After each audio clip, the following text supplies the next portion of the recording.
अज़ीज़ान गिरामी वक़ार, आज की मुहर्रमुल हराम की इस मजलिस में आपके सामने मैं बयान करने की गरज से हाजिर नहीं आया हूँ। आपके 10 रोज़ा जो मुहर्रम की मजालिस यहाँ पर चल रहे हैं, मामूल के मुताबिक चलते रहेंगे और उससे आप नसीहत हासिल करते रहेंगे। आज जुमा का दिन है, मुहर्रम का ये दूसरा जुमा है। इस जुमा में मैं सिर्फ और सिर्फ बरकत हासिल करने के लिए हाजिर आया हूँ और दुआ करके मैं रुखसत हो जाऊंगा, इसलिए कि सरकार सय्यदुश्शुहदा इमाम आली मकाम इमाम हुसैन आज़म रदी अल्लाह तआला अन्हु की बारगाह में खिराज अक़ीदत पेश करना, दर हकीकत हम उनका मकाम और उनका बुलंद मर्तबा बयान करके अपनी तारीफ कर लेते हैं, इसलिए कि जो उनकी तारीफ करता है अल्लाह उसका मर्तबा बुलंद कर देता है। एक बात याद रखें, हम हुसैनी हैं और हुसैन आज़म अमन का पैगाम देने वालों को कहते हैं। सय्यदुश्शुहदा इमाम आली मकाम इमाम हुसैन रदी अल्लाह तआला अन्हु जुल्म के ख़िलाफ़ ही तो खड़े थे और उन्होंने अपनी पूरी ज़िंदगी में ये साबित कर दिखाया है, मौत और हयात सिर्फ इस दुनिया से मर जाने और कट जाने का नाम नहीं है। जो रसूल पाक सल्लल्लाहु अलैहि वसल्लम की मोहब्बत में मर जाता है, अल्लाह उसे हमेशा जिंदा रखता है। आज सिर्फ 2 चंद नसीहतें आपके सामने रखता हूं कि बहुत सारे लोग इमाम हुसैन का गम मनाते हैं कि उनकी शहादत हो गई, करबला में उनके बच्चे शहीद हो गए और उनका पूरा ख़ानदान जिस आजमाइश में मुब्तला था। ये सब बयान करने के बाद रोते हैं, धोते हैं, सब कुछ गम फितरी बात है, जो भी सुनेगा उसको गम होता है। लेकिन मैं ये पूछना चाहता हूँ, अगर सही मानों में इमाम हुसैन का गम ही है आप और सही मानों में उनसे मोहब्बत की वजह से गम करते हो, करबला के वाक़यात सुनने के बाद आंखों में आंसू आ जाते हैं, तो कभी अपने चेहरे पर नजर डाल करके भी देख लेना, क्या ये हुसैनी चेहरा है या नहीं। गम हुसैन का तो है, चेहरा हुसैन का क्यों नहीं है। बड़ी बात है मेरे अजीजों, तुम्हारे कहने में और करने में फर्क नहीं होना चाहिए। जिस चीज की मोहब्बत का दावा कर रहे हो वह हुसैन आज़म रसूलुल्लाह की शरीयत और रसूलुल्लाह की सुन्नत बचाने के लिए अपने बच्चों का खून भी कुर्बान कर दिया, और आज हमारे बच्चे, हमारे नौजवान दिन भर न जाने कौन से ऐश में मुब्तला रहते हैं। नशा की जिंदगी, ताश के पत्तों में, शराब की बोतलों में। क्या ये जवानी आपको इसलिए दी गई है? हुसैन आज़म का जिक्र सुनने वाला कभी ऐसा नहीं कर सकता कि उसकी नशे से दोस्ती हो, कभी नहीं हो सकता। कभी याद करो कि 3 दिन के भूखे और प्यासे सब्र के उस पहाड़ को। एक बात मैं आपको बता दूं, हमारे बच्चे की उंगली में भी अगर चोट आ जाए ना तो बेकरारी बढ़ जाती है। मैंने देखा है, मेरा 1 साल का बेटा, दरवाजे में उंगली उसकी फंस गई थी, उंगली कट गई थी, तो लेकर दौड़े डॉक्टर के पास। डॉक्टर जब सुई से टाके लगा रहा था, बच्चा चीख मार रहा था, चिल्ला रहा था, और सच बताऊं मजबूत दिल होने के बावजूद भी हमारे पैर कांप रहे थे। बार बार ये दिल कर रहा था कि बच्चे को थाम लूं। डॉक्टर और नर्स हमें आने से मना कर रहे थे, आप दूर खड़े रहिए, इलाज कर रहे हैं। उंगली के टाके देखा नहीं जाते हमसे अपने बच्चे के। वो इमाम हुसैन 6 महीने के बच्चे को लेकर जब यजीदियों के सामने आए, सिर्फ पानी के एक कतरे के लिए, और उन यजीदियों ने दूर से तीर चलाकर इमाम हुसैन के बच्चे को शहीद कर दिया। गले में तीर चला और खून का फव्वारा निकलकर इमाम हुसैन के चेहरे पर लगा। जानते हो मेरे अजीजों, अपने हाथों में उस बच्चे को लेकर क्या उन्होंने रोना धोना किया? नहीं, अल्लाह की बारगाह में पेश किया और अर्ज किया कि मौला मेरी ये छोटी कुर्बानी भी कबूल फरमा ले। क्या इतना जिगर है किसी के पास? एक तरफ भांजों के भतीजों की लाशों को देखना, अपने भाई की, सगे भाई की लाश देखना, बहुत सब्र किया, लेकिन कभी आप सोचते हैं ये सारा सब्र किसके लिए था? इसलिए था कि हुजूर की शरीयत हम तक पहुंच जाए, आने वाली नस्लें सीधे रास्ते पर चल सकें, इसलिए इतनी बड़ी कुर्बानी थी। और अगर आज हमारा नौजवान सीरत हुसैन पर नहीं चल सकता तो फिर वो गम हुसैन मनाने का अहल भी नहीं है, वो करबला सुनने का अहल भी नहीं है। करबला के वाकयात सुनने वाला नौजवान वो सच्ची तौबा करके सच्चे रास्ते पर चलने का अज़म करे तो ही हकीकी मानों में वो हुसैनी कहलाता है। और आपको पता है हुसैन आजम के साथ कौन था करबला में? सिर्फ उनका खानदान। 82 लोग, 82 लोग गए थे, जिसमें से तो 72 के करीब शहीद हो गए। औरतें बची थी, आपकी बहन और आपकी बीवी, आपकी बेटी, या औरतें जब कैदी बन करके जा रही थी।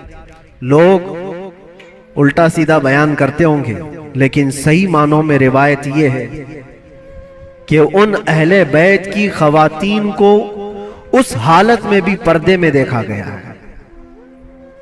अहले बैत की कोई औरतें बेहिजाब नहीं थी, वो अपने पर्दे की पाबंदी कर रही थी, जैसे चाहे वैसे। आपको एक बात बताता हूं, जब इमाम हुसैन का सर लेकर के दिमश्क में पहुंचे, दिमश्क में जब पहुंचे तो पूरे लोग सर इमाम हुसैन को देखने के लिए भीड़ लगाए हुए थे। तो उस वक्त हजरत बीबी सकीना जो 9 साल की थी, इमाम हुसैन की बेटी, वो भी चल रही थी। एक सहाबी वहां दिमश्क में रहते थे हुजूर के, उनकी उम्र ज्यादा थी, 80 साल के करीब के थे।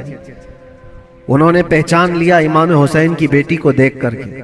वो करीब आए, कहा बेटा अफसोस है कि रसूलुल्लाह के इस नवासे को शहीद कर दिया गया, हम कुछ नहीं कर सके। बताओ कोई हाजत है तो मैं तुम्हारी हाजत पूरी करूं। ऐसे वक्त में एक घर, जिसके घर से सब कुछ लुट गया हो, खाने पीने को भी ना हो और कैदी बनाकर ले जाया जा रहा हो, उस वक्त नन्ही सी बच्ची ने क्या कहा जानते हैं आप? कहा, ऐ मेरे नाना के सहाबी, ये जो मेरे बाप का सर नेज़े पर डालकर ले जा रहे, इसको थोड़ा आगे कर दीजिए, ये जुलूस में आगे कर दीजिए। कहा क्यों ऐसा कह रहे हो? कहा इसलिए कि उस सर को देखने के लिए भीड़ जमा हो रही है, और वो सर देखते देखते लोग हमारी इज्जतों को भी देख रहे हैं, हमारी तरफ भी देख रहे हैं, हमारी बेपर्दगी ना होने पाए। जो सर देखना चाहते वो सर देखें, हम तो कम से कम महफूज रहें। उस आलम में भी अपने पर्दे की हिफाजत करने वाली अहले बैत की वो छोटी सी बच्ची पर कुर्बान जाओ।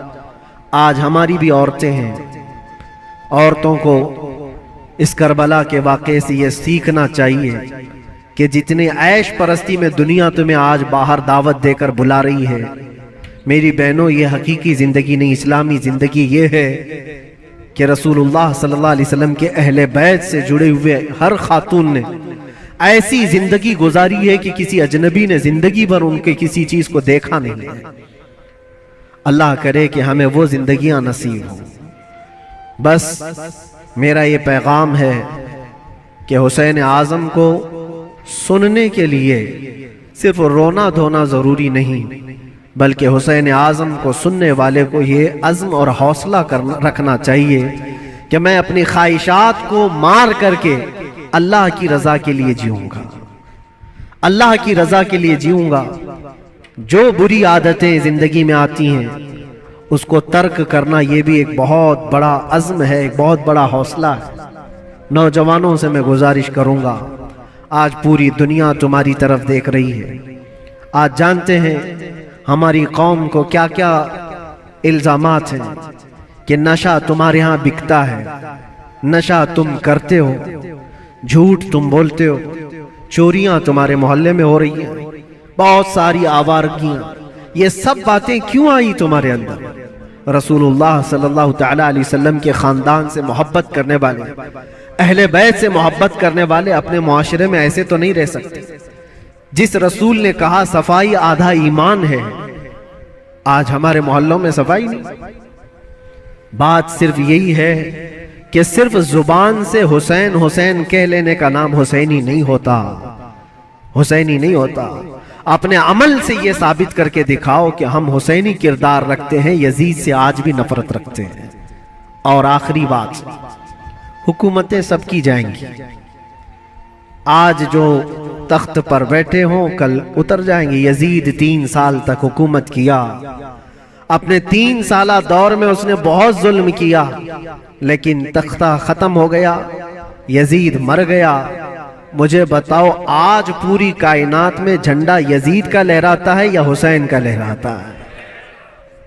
वजह यही है, हक के लिए जो खड़ा हुआ रब ताला उसे कयामत तक जिंदा रखता है। इसीलिए हमेशा इस बात को याद रखो मेरे अजीजों, जुल्म करने वाले जुल्म करते रहेंगे, मसाइब आते रहेंगे, मुसीबतें आती रहेंगी, मशक्कतें आती रहेंगी। अंधेरा होगा तो अल्लाह ताला की तरफ से उजाला भी जरूर आएगा, उजाला जरूर आएगा। अल्लाह तबारक व तआला हक के साथ हमेशा कायम रहने की तौफीक अता फरमाए। बस मैं आज इतनी ही नसीहत पर अपनी गुफ्तगू ख़त्म करता हूँ और दुआ के लिए मैं हाजिर आया था। दुआ करता हूँ, मेरा एक छोटा सा ये मैसेज था, इसलिए कि मैं एक चीज़ आपको ये भी बता दूँ कि मैं आपकी इसी जामा मस्जिद का इमाम भी रह चुका हूँ अल्हम्दुलिल्लाह। हमारे बच्चे यहाँ पर हैं, हमारे बरसों से सुनने वाले सामाईन यहाँ पर मौजूद हैं। हो सकता है कुछ लोगों के लिए नया होगा, लेकिन चूंकि 15 साल गुजर गए तो 15 साल में बहुत सारे मामलात भी गुजर जाते हैं। कुछ लोगों ने हमारी इमेज को, हमारी छवि को बहुत बिगाड़ करके पेश किया गया है। ये आएंगे तो हलचल मच जाएगी, ऐसा होगा वैसा होगा, भड़काऊ होगा। मेरे अजीजों, एक बात याद रखो, जो हुसैन आजम से ताल्लुक रखता है वो कभी भी आतंक से ताल्लुक नहीं रख सकता, उसका कोई ताल्लुक नहीं होगा। हाँ, जो यजीदी होगा वो यजीद के किरदार के साथ जुल्म कर सकता है, लेकिन हुसैन आजम के किरदार को सीने से लगाने वाला वो अपने ऊपर मुसीबतों के पहाड़ उठा तो लेगा, लेकिन फसाद और फितना मचाने की कभी कोशिश नहीं करेगा। अल्हम्दुलिल्लाह आज मैं ये आपके सामने इसलिए इजहार के साथ कह रहा हूं कि हमारा मकसद किसी भी जगह पर फितना फसाद फैलाना नहीं है, लॉ एंड ऑर्डर को खराब करना नहीं है। हम अपने जुबान से जो भी बात अर्ज करते हैं वो हक के लिए बात अर्ज करते हैं, नौजवानों की इस्लाह के लिए करते हैं। यहां पर बड़े लोग गवाह होंगे, इसी मस्जिद के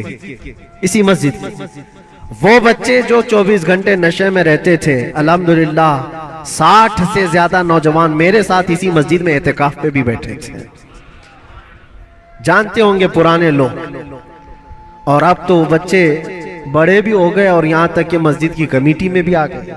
बहुत सारे लोग, बचपना होगा, जवानी आएगी, बुढ़ापा भी होगा।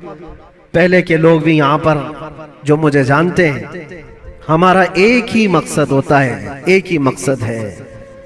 वो मकसद क्या है कि मोहम्मद से वफा तूने तो हम तेरे हैं, ये जहां चीज है क्या, लौह कलम तेरे हैं। बिगड़े हुए रास्ते तुम्हें वहां से निकाल कर लाना, उस रास्ते पर तुम्हें कायम रखना जो रास्ता तुम्हें सीधे इस मस्जिद से लेकर मदीने तक पहुंचा देता हो, ताजदार मदीना सल्लल्लाहु अलैहि वसल्लम के कदमों तक पहुंचाता हो, उस रास्ते पर तुम्हें लाकर खड़ा करना, बस ये हमारा मकसद है। बाकी किसी को जोश दिलाना, किसी को उकसाना, किसी को फितना और फसाद में लाना कभी हमने पहले ना किया था और ना ही करना है। हाँ, अगर किसी को ऐसा लगता हो तो ये उनकी खाम ख्याली है। बस हम तो ये कहेंगे, या रसूल अल्लाह, तेरे गुलामों का नक्शे कदम है राह खुदा, वो क्या बहक सके जो ये सिर चिराग लेके चले, वो क्या बहक सके जो ये सुराग लेके चले। बस आखिरी मैसेज यही है कि मोहम्मद से वफा तूने तो हम तेरे हैं, ये जहां चीज है क्या लौहो कलम तेरे हैं। जिंदगी तुम्हारी अपनी नहीं है, ये अल्लाह के रसूल के लिए दी हुई जिंदगी है। मेरे मुर्शिद गिरामी हुजूर ताजुश शरिया बदरुत तरीका रहमतुल्लाह ताला अलैह ये कह करके गए, जिंदगी ये नहीं किसी के लिए, जिंदगी है नबी की नबी के लिए। ना समझ मरते हैं जिंदगी के लिए, जीना मरना है सब कुछ नबी के लिए। लब्बैक या रसूल अल्लाह, लब्बैक या रसूल अल्लाह।